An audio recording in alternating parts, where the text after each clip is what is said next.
The Boogeyman. This new creature feature is an adaptation from a Stephen King short story, just like a lot of other movies that were out last year now. I mean, Black Phone, come on. And while it's certainly not great, and it has a bunch of glaringly bad plot holes made just to have some uncomfortable scares, it's still pretty good. I liked it enough. The Boogeyman is an interesting film that really needed a more unique title. I type in Boogeyman movies on Google and I have everything from a 2005 movie to another series from the 80s. There's like 5 other movies that I guess are a series. I don't remember seeing any of these, but whatever.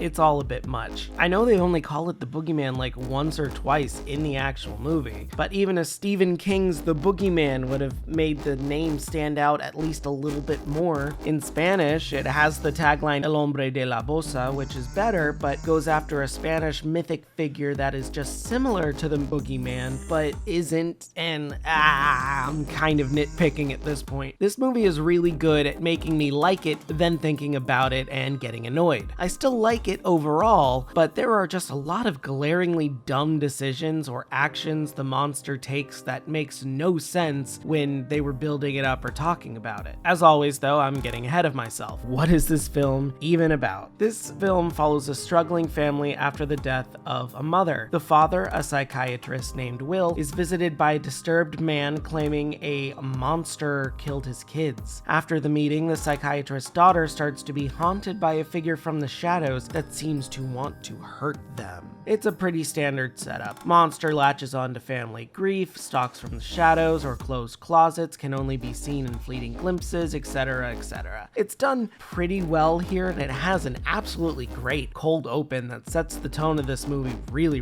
well. It picks one trope and idea and just rolls with it very nicely, working exceptionally well with decently timed jump scares too. There's no waiting for these jump scares, they just happen. That is so refreshing to see for once. Usually the camera will focus on a dark area and then the monster like leaps out suddenly. But no, this one, it's like before you even get to the point where characters can like calm down, the monster just jumps out of nowhere and gets them. That's great. So much better. You don't need to build up tension to a jump scare we all see coming. You can just get to it immediately and it's still going to be effective. That is just so refreshing to see. The creature design is also really cool from what you can see. In promo material, he's a skull-headed man with fingers for teeth, and there's a very good reason for that later in the climax. No spoilers for that. It's very good creature design. I liked it a lot. Kind of same thing with like the smile monster, but this one's very nice. It's also decently acted too, especially from Sophie Thatcher from Yellow Jackets as lead girl Sadie, and her little sister Sawyer, played by Vivian Lyra Blair, who was Girl in Bird Box. Does anyone remember that movie? It was getting a sequel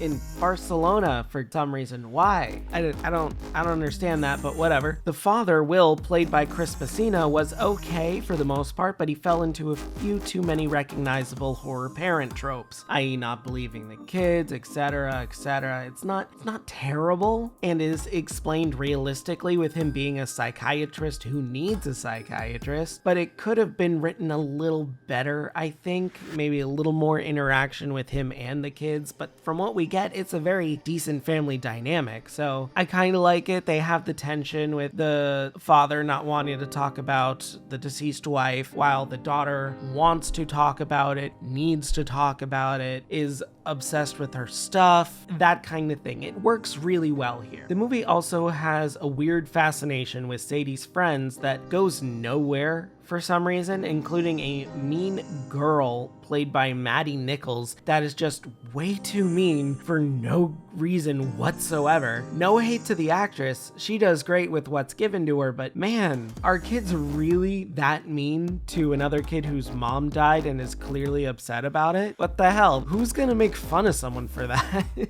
It's weird. It's a weird thing, but that's Stephen King for you. He loves his overly aggressive bullies in pretty much all of his stories. They're just everywhere. Actually, that's a good point with this movie. It's inconsistent with its story. Take the creature, for example. Without spoilers, it's kind of come to be understood as similar to an animal, kind of. Nobody tries to talk to it, even though it imitates speech. It hunts, it stalks, it's labeled a predator. However, it also pulls pranks for some reason. It steals things and puts them elsewhere to be scary. It's weird and doesn't make much sense at all. It feels like the quote-unquote pranks are excuses to put more quote-unquote scary scenes in the film that don't really go anywhere but pad out the runtime. At only an hour 38 with no end credit scenes, it is short and goes by very quick. But I feel like those scenes could have been used to either flesh out the creature's history more or explore the broken family dynamic closer. We really don't get a lot about this creature's backstory besides the one other family it attacked. There's no trail, there's nothing besides a character saying that they think it's been around forever, and that's all you get. I feel like you could have explored that a little bit more, maybe hinted more about it being like an animal species or something, but There's also a weird ghost theme mixed in, which feels out of place as well, even though the movie is supernatural. I guess it's okay, it's just a weird grab bag of themes here. But like I said, the creature design, genuinely decent, and good scares and lovely tense moments help make this a cohesive project, whereas otherwise it might have been an absolute mess. The director, Rob Savage, doesn't have too many movies under his belt, pretty much just 2 other films here. He seems mostly focused on shorts from like 2011 onward, but I did enjoy his 2020 film Host, which I have mentioned before. I thought that was great. Maybe that's because it was less than an hour and he was able to be a bit more creative with it in a confined time frame, because this one feels like they were really trying to pad out the time a little bit more. And I've heard middling thoughts on Dashcam. I haven't actually seen that one, but I've heard it's just okay. I think this was a good effort though, with interesting cinematography. Savage has a love for horror clearly and a good sense of visual flair. I think maybe he could have used with a little more work with his actors to flesh out their characters and actions better, but for what it is, this is a very serviceable, if not somewhat tropey creature feature with some unique features and a good beastie. I think it needs a little more time to focus on its family dynamic and remove the plot points that are just scare excuses, and then it'd be a much better film. That's how I would fix it up, make it a little bit better. I would also throw in some more shadow play. Savage does a pretty decent amount of shadow play here or there for a creature that can only be seen in the shadows. There's one scene in the psychiatrist's office with the light that's blinking on and off, getting darker, longer and longer, and you can like see it in the background. That's a cool scene. Kind of question how nobody else saw or heard this thing in the room, but okay, whatever. And there's also more light play where the daughter has this weird light orb ball thing. I don't know how you turn that on or off, but it's just this solid plastic ball that's lit up like a moon or something. And she like rolls it around to try and get a view of this thing, even being stupid enough to like roll it down a hallway. I think they get rid of that way too early because it is just gone for like the latter half of the movie. And I'm like, there's some interesting shots you can continue to do with this. You could play around with this a lot more than you are. I don't know why they did that. That's a weird decision for me. But like there's other things where it's like you can see the creature in the background with the eyes. The thing about it is that it has very reflective eyes like a cat. So you can see it peering in the darkness even if you can't see anything else, and characters trying to like shine light on it and it disappearing immediately. That's cool. I like that. There are very clear rules set up with this creature that it follows, which I also like. It does kind of retcon itself a little bit at the end, but I feel like that could be written away, maybe in a sequel. I don't know if this would ever get a sequel. It seems pretty one and done, even though it does kind of sorta hint at needing one. I guess we'll see in time, but I don't think this needs one. Overall, this is a very decent movie. It's solid in some parts and flimsy in others. I think it just needs a little bit of a tune-up, but otherwise it's very serviceable, especially for a PG-13 horror that can't get away with any gore. From there, I say that The Boogeyman gets a 7 out of 10 from me.